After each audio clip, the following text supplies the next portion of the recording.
Ona je u političkoj krizi, ali nije još na vrhuncu. Vrhunac će doći ubrzo. Zbog izbornog zakona. Tako je. Volio bih samo jednu stvar. Djelomično bih se složio s gospodinom Klisovićem kako su poruke slične onima koje su se odašiljale proteklih 15 ili 20 godina. Osobno da ih recimo sastavljam bi ih malo promijenio, ali evo baš izvrsna prilika za vas, gospodine Klisoviću, da pošaljete bolje poruke, da uradite bolje stvari i da svojom politikom pokažete da vi možete bolje. Jer kritizirati stalno nešto, a bili ste dio vlasti, mi je malo licemjerno ako to niste učinili. No da se vratim... Ali zar nismo radili kad smo bili na vlasti? Upravo stavljali Bosnu i Hercegovinu na agendu Europske unije s koje je skliznula. Jeste i dobili ste podršku od Hrvata u Bosni i Hercegovini za svaki dobar potez. Evo, hvala vam. Kao što treba pohvaliti svaki dobar potez bilo koje vlade, pogotovo sadašnje vlade, zato jer živimo u sadašnjosti, a ne u prošlosti ili u budućnosti, pogotovo predsjednice. Ništa nikada u povijesti nije izvedeno savršeno. To se nije dogodilo. Ali ajde, idemo promatrati ovaj posjet. Molim vas samo minutu. Znači, možemo ga promatrati iz tehničke perspektive i iz praktične perspektive. Recimo, posjet Ahmićima i Križanča u selu je tehnička perspektiva. Predsjednica gospođa Grabar-Kitarović je otišla u 2 sela. Ali što je praktična perspektiva s koje trebamo i možemo gledati ovu situaciju? Znači, predsjednica je otišla u jedno selo.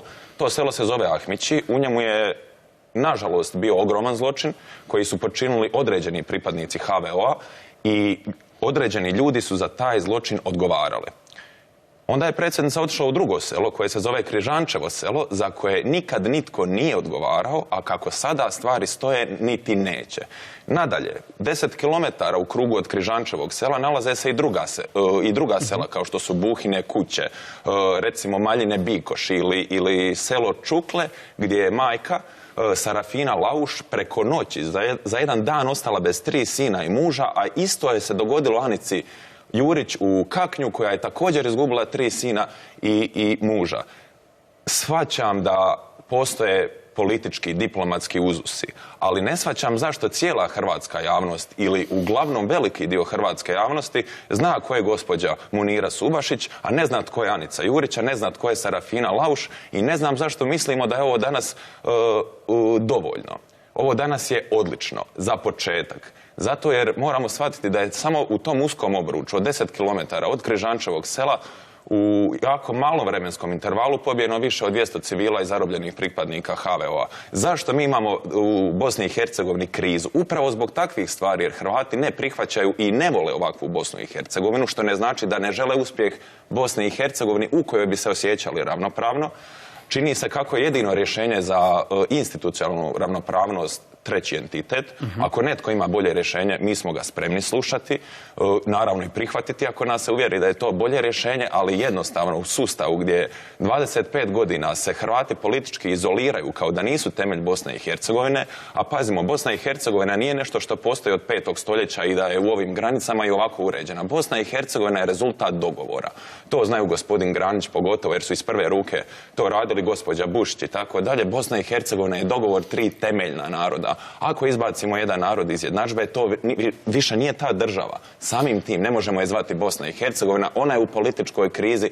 Poruke se trebaju slati. Danas su neke pozitivne poruke poslane, ali treba to znati i kapitalizirati. Ali vjerujete li vi u rješenje te političke krize? Prije svega novi izborni zakon. Iskreno ne vjerujem da će se novi izborni zakon dogoditi. Ne vjerujem čisto služeći se zdravom logikom. Čuli smo recimo od predsjednika HDZ-a Bosne i Hercegovine već 10 puta obećanje kako će se do određenog datuma, znači to nisu bila načelna obećanja, donijeti novi izborni zakon. Ne znam jesu li politički predstavnici Hrvata u Bosni i Hercegovini učinili sve što mogu, čvrsto vjerujem kako nisu, ali čvrsto vjerujem također da učine sve što mogu da ne bi uspjeli donijeti izborni zakon, budući da je jednostavno pritisak i međunarodna situacija takva da Bosna i Hercegovina nije u fokusu na način na koji bi trebala biti, a to je da postane funkcionalna znači stabilna i to nažalost svima ne odgovara. Na ovu aktualnu situaciju u BiH. Marijane, kako izaći iz ovog labirinta u kojem se našla Bosna i Hercegovina? Gdje je problem? Je li problem u političkim elitama?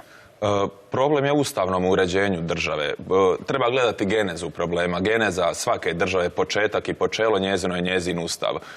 Problem je što je Bosna i Hercegovina, to zvuči malo čudno, ali postala protuustavna država. Zato jer Bosna i Hercegovina danas nije ono što je dogovoreno da će ona biti. Niti se u tim okvirima i uzusima djeluje. Ako je u Daytonu, ako su dogovorena određena pravila, ako su predsjednici 3 države to potpisali, međunarodna zajednica također ovjerila, onda se barem očekuje da međunarodna zajednica, a pogotovo potpisnici garanti Daytonskog sporazuma, što su Srbija, Bosna i Hercegovina, Hrvatska, Srbija i Hrvatska naravno pogotovo jer Bosna i Hercegovina je već sama po sebi, važno je da se govori o izmjenama i amandmanima koji su došli nakon Daytona na Dayton i nijedan od njih, pazite, bilo ih je više od 200, niti jedan od njih nije ratificiran u parlamentu. Čak je skandalozno da ni sam Ustav Bosne i Hercegovine, aneks 4 Daytonskog sporazuma, također nije ratificiran. Tako da zapravo mi imamo situaciju gdje djelujemo po jednom sporazumu koji je 200 puta promijenjen. Kako? Prisilnim nametanjem visokih predstavnika od Berija Petrića, Pedija Ešdavna i tako dalje, sada Inska. Imao je neke kritičnije poteze, sada se i on malo popravlja, evo više ne govori ono što je govorio prije godinu dana, nego da se vratimo na počelo. Kako riješiti problem?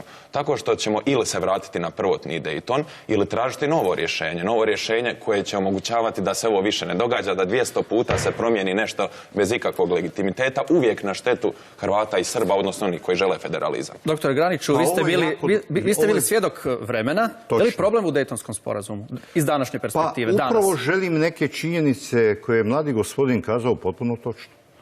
Prvo, od 7 dana razgovora kod Washingtonskog sporazuma najteži problem je bio 2 dana.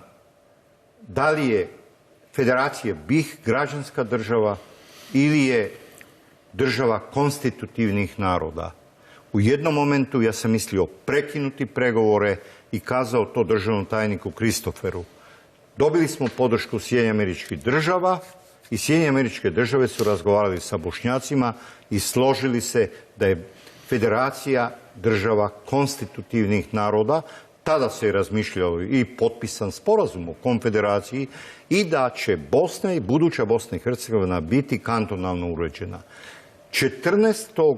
lipnja 1995. godine kontaktna skupina predvođena Sjedinjenim Američkim Državama je došla sa 2 prijedloga da će biti Federacija BiH i Republika Srpska 51-49, da će takav odnos biti i to se nije moglo u Daytonu o tome razgovarati. Ali jednako tako je dogovor da izbor, dakle, da će biti, dakle, da je Bosna i Hercegovina Daytonska, dakle, država konstitutivnih naroda i ostalih, svi imaju jednaka građanska prava, ali takva Bosna i Hercegovina je stvorena da može biti samo država konstitutivnih naroda.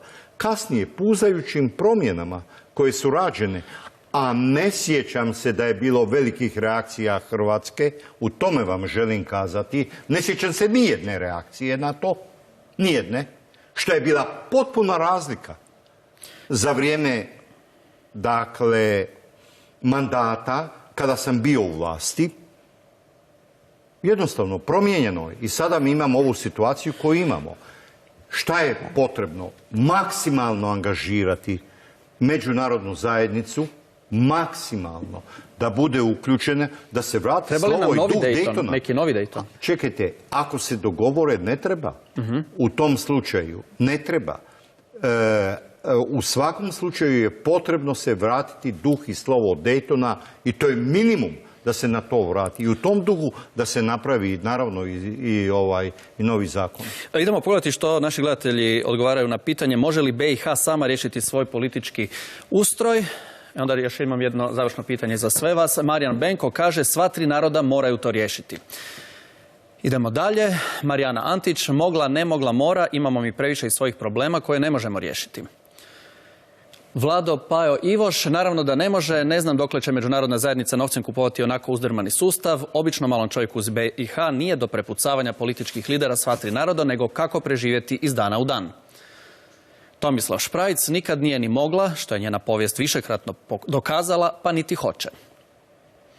Davor Celan, nažalost ne, u što smo se dovoljno puta mogli uvjeriti, pa tako i sada kada pojedine političke strukture u Sarajevu ne žele prihvatiti izmjenu izbornog zakona. Neprihvatljivo je da jednom konstitutivnom narodu u BiH drugi narod bira političke predstavnike. Službeni Zagreb se u tim važnim pitanjima mora uključiti i zaštititi svoj narod u BiH. Dubravko Pokrovac, 3 različite kulture, 3 različite vjere, svaka sa svojim težnjama i zahtjevima, uz krvavi rat koji je u svakom narodu ostavio trag jako teško. Suad Duratbegović, naravno da može, ali bez upletanja zapadnih i istočnih susjeda. Da nije njihovog upletanja, ovi u BiH bi bili manji od makova zrna i Bosna bi puno brže išla naprijed. Evo, to su komentari naših gledatelja. Imamo još 3 minute do kraja emisije. Pitanje je isto za svakog od vas. Kakvu budućnost Bosne i Hercegovine vidite? Čemo od vas, gospodine Klisović. Pa ja vidim Bosnu i Hercegovinu kao susjednu državu Republici Hrvatskoj koja će u nekom trenutku svog političkog razvoja morati postići određenu održivost, inače će se urušiti u samo sebi. Da bi stvarno postigla političku održivost, ja mislim da je vrlo važno da ima jedan veći politički okvir u kojem se razvija. Taj okvir nudi Europska unija. I zato se zalažem za to da Bosna i Hercegovina što prije započne pregovore i započne reforme koje su važne i za nju samu i za ulazak u Europsku uniju, jer to je put kako će ona sama postati jedna funkcionalna, održiva zemlja. To je onda test izborni zakon? Izborni zakon najteže će se dogoditi zbog onih koji tvrde da su građani u Bosni i Hercegovini, zbog onih koji tvrde da provode građansku politiku.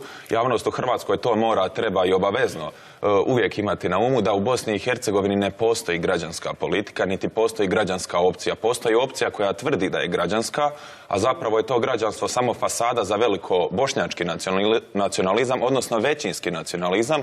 Pričom o tome kako su druga dva nacionalizma loša, a građanstvo dobro, se zapravo dobiva to da u Bosni i Hercegovini imamo situaciju koja u svijet šalje krivu poruku. Jer ljudi u Washingtonu, Briselu, Moskvi, pa i Ankari ili drugim prestolnicama gledaju Bosnu i Hercegovinu i govore u redu, ovo su neki građani koji žele da svi budu jednaki i to zvuči lijepo. To nije praksa. Ti građani glasuju 99% za jednu političku opciju. Ti tobožnje koji žele implementaciju građanskih modela neće nikada pristati da se građanski modeli implementiraju kroz koncept nacionalne države, odnosno multinacionalne, što Bosna i Hercegovina je, nikako multietničke, što se često čuje